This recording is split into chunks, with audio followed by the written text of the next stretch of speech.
नमस्कार, national today 24/7 news देख रहे हैं आप। मैं हूं आपके साथ कनिका।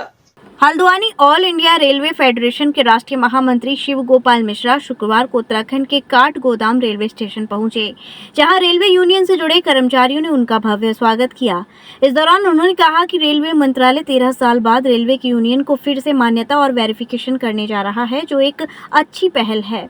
इस दौरान उन्होंने कहा कि रेलवे के कर्मचारियों की हक की लड़ाई यूनियन द्वारा पिछले 100 सालों से लड़ता आ रहा है। ऑल इंडिया रेलवे फेडरेशन सबसे पुरानी यूनियन है। उन्होंने कहा कि कर्मचारियों की अभी पुरानी पेंशन बहाली के अलावा नई पेंशन योजना के लिए नौकरी की अवधि 25 साल से घटाकर 20 साल की जाए। इसके अलावा रेलवे में ऐसे बहुत से कर्मचारी हैं, पदोन्नति नहीं हो पाई है। बहुत से कर्मचारी ऐसे हैं जो शिक्षित हैं और उनको शैक्षिक स्तर पर पदोन्नति नहीं हो पा रही है। इसको लेकर यूनियन लड़ाई लड़ रहा है।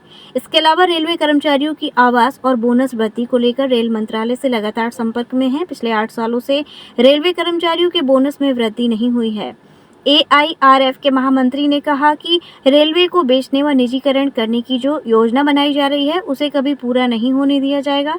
किसी भी कीमत पर रेल बिकने और निजीकरण नहीं होने देंगे। रेलवे धरोहर है और इस धरोहर के खिलाफ खिलवाड़ नहीं होने देंगे।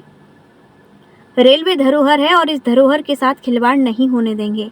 जरूरत पड़ी तो रेल चक्का जाम किया जाएगा। उन्होंने कहा कि जब तक ऑल इंडिया रेलवे फेडरेशन जीवित रहेगा, रेलवे को निजीकरण नहीं होने देंगे।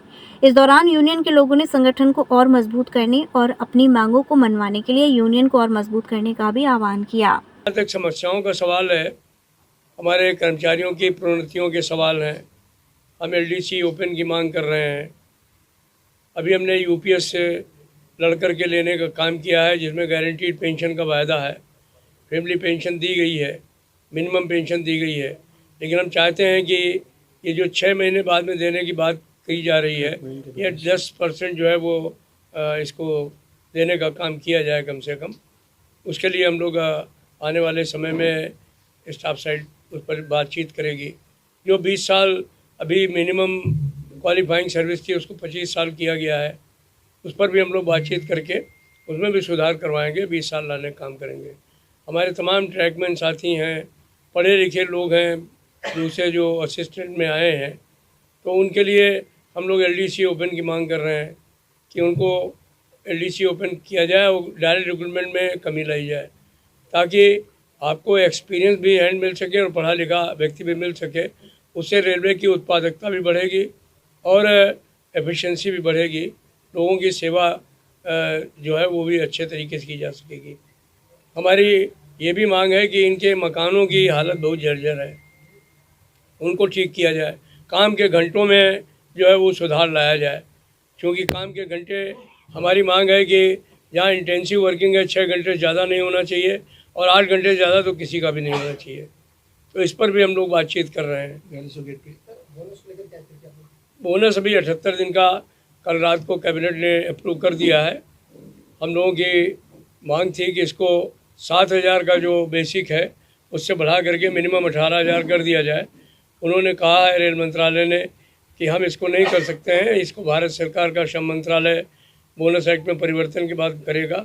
हम निश्चित ही इसको आगे बढ़वाने के लिए आने वाले समय में श्रम मंत्रालय से भी इस सवाल पर उठाएंगे और रेल मंत्रालय के सामने तो हमने इसको ऑलरेडी उठाया हुआ है।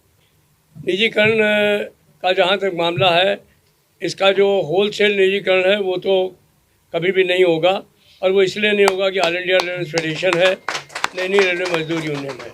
बहुत बार कोशिश की गई है कि इसके ऑपरेशन को दे दिया जाए, गाड़ियों की गाड़ियाँ दे दी जाएँ, स्टेशन के स्टेशन दे दिए जाएँ, लेकिन आप देखेंगे ऐसा कुछ होने वाला नहीं है। ये सब शगुफे हैं, होते रहेंगे। निजीकरण भारतीय रेल का नहीं हो सकता है। भारत रेल में, यार एक मिनट, ये भी जो हमारी परिस्थितियां हैं उनको समझना चाहिए कि ये रेल जो है वो देश के गरीब लोगों के लिए है, आम लोगों के लिए है। ये जो है वो उन लोगों के लिए नहीं है जो हवाई जहाज़ में यात्रा कर सकते हैं या अपने साधन से यात्रा कर सकते हैं, तो उनके लिए रेल बहुत आवश्यक है। हम ऑल इंडिया रेलवे फेडरेशन के बिहाफ पर आपको ये कह सकते हैं कि जब तक ऑल इंडिया रेलवे फेडरेशन है, हमारे 100 साल हो गए हैं, हमने रेलों को निजी हाथों में जाने नहीं दिया है। आने वाले 100 साल में भी रेल जो है वो निजी हाथों में नहीं जाएगी। ये इसी तरीके से लोगों को सुविधा देगी।